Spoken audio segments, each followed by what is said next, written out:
Hello friends, എല്ലാവർക്കും സ്വാഗതം പുതിയ വീഡിയോയിലേക്ക്. ഇന്ന് ഞാൻ വന്നിട്ടുള്ളത് വളരെ സിമ്പിളായിട്ട് ഉണ്ടാക്കിയെടുക്കാൻ പറ്റുന്ന നല്ലൊരു ഈവനിങ് സ്നാക്ക് റെസിപ്പി ആയിട്ടാണ്. നല്ല ക്രിസ്പിയും ടേസ്റ്റി ആയിട്ടുള്ള ഒനിയൻ പക്കോടയാണ് കേട്ടോ ഇന്നിവിടെ ഉണ്ടാക്കാൻ പോകുന്നത്.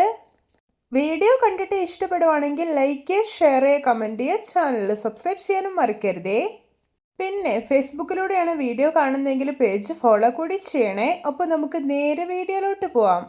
ഞാനിവിടെ ഒരു ബൗൾ എടുത്ത് വെച്ചിട്ടുണ്ട്. ഇതിലോട്ട് 2 വലിയ ഉള്ളി അരിഞ്ഞത് ഇട്ട് കൊടുക്കാം. ഇനി ഇതിലോട്ട് ആവശ്യത്തിന് ഉപ്പ് ചേർത്ത് കൊടുക്കാം. എന്നിട്ട് കൈ വെച്ചിട്ട് നല്ല പോലെ ഒന്ന് തിരുമ്മി യോജിപ്പിച്ചെടുക്കാം. ഈ ഉള്ളിയിലുള്ള നീരൊക്കെ പുറത്തേക്ക് വരും വിധം വേണം തിരുമ്മി യോജിപ്പിച്ചെടുക്കാനായിട്ട്.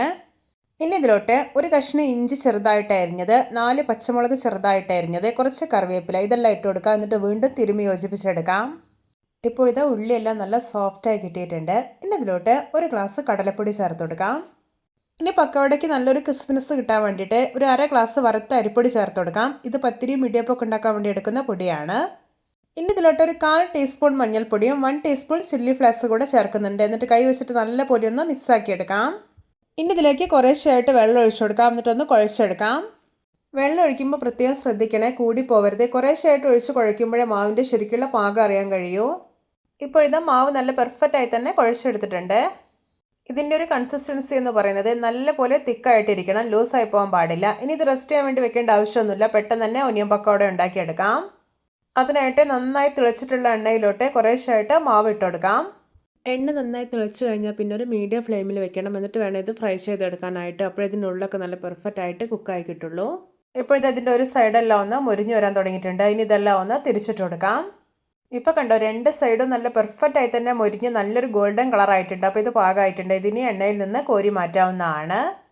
ഇത് നമ്മുടെ രുചികരമായിട്ടുള്ള ഒനിയൻ പക്കോട റെഡി. നോക്കിയേ, കാണുമ്പോൾ തന്നെ കൊതി വരുന്നില്ലേ?